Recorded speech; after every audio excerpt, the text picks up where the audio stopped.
All right, so we've got lots number 9 and lots number 10. So lot 9 that Clay is on right now would be 6-5. This would be Wild Thing, Family Jewels. And this litter right here, I'm very, very excited about. This 5 pig was the one that really stood out to me when he came over here from my uncle's.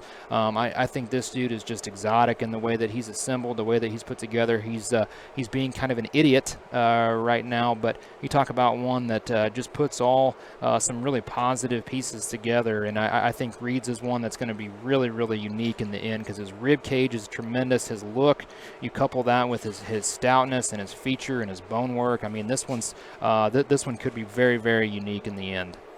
Yeah, exactly right. I think this one's unique. Could be a bit of littermate to the one that we just talked about there previously, but maybe one that has just a nickel more extension up front. And I think, like you said, I think you nailed that in terms of having some of those outlier and just freaky pieces, I guess. Yeah. Yes, but still balances extremely well. And I think, you put the feed bucket on this one, and I think this one could be an absolute rock star come late summer. Yeah, and I love. It doesn't mean a whole lot, but his paint job there on his right rear leg really kind of sets him off just a shot as well, which I think maybe doesn't mean anything to anybody else, but I think it's pretty cool. So now we'll jump to his litter mate over there, which would be 6-2. So again, Wild Thing, Family Jewels, just another barrow out of a tremendously deep litter that's ultra stout. He's probably the stoutest one in terms of his bone work, his feature, his forearm in that particular litter. And I think this one, again, you study his rib shape and you study his extension and his reach that he's able to offer off of both ends. And man, you're talking one that when everything kind of comes together in the end, you might have just an absolute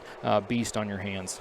Yeah, once again, that one is, and that's a very, very good description of that one. I mean, in terms of width and dimension that one has up high, carries it all the way to the surface. I think that one's just tremendous and exceptionally heavy structured. Yeah. Appreciate that about that hog, and I would almost call him, probably less freaky than his brother here that we're looking at there as well, and I hate to say that because he has some outlying pieces, and yet at the same time, still maybe just with the safe bet, just one that could fit a lot of feeding programs and. Yep. And be a very, very nice hog. Probably just a little farther along than his brother here that's in here right now. But I still think have a large feeding window with both these barrows. Definitely, I think yeah. both exceptionally good barrows. Yeah, you can feed these right into the state fair. This is no problem. I mean, I would target these for mid-August shows because you studied the width over their blade, you studied their stoutness and their feature.